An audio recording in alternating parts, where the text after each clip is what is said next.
Sikreto ng mga nakalimutan ng password. Ayan, good morning mga sir. Ayan, karamihan sa atin dito, patanga-tanga, nakalimutan yung password.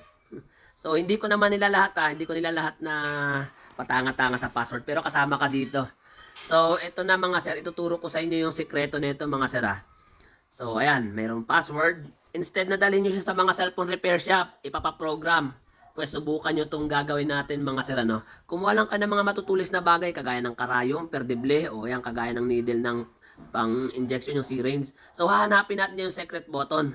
So, lahat po ng mga cellphone ay meron po yung mga tinatawag na secret button. So, pag nakalimutan ng password, yun yung pipindutin, tutusukin para ma-unlock. So, ito, kagaya nito, itong Samsung S6 Edge, ayan, ayan yung kanyang secret button. Diyan lang siya. So, hindi siya ordinaryong butas lang mga sir. So, may gamit yan kaya nilagayan dyan yung butas na yan. So, ang gagawin lang natin, i-charge natin siya, saka natin tutusukin ng mabilis. So, tingnan nyo mga sir, ayan, charge natin, saka natin tutusukin, tusok. Ayan, okay yun, nakita nyo mga sir, oh. So, ayun mga sir, wala na.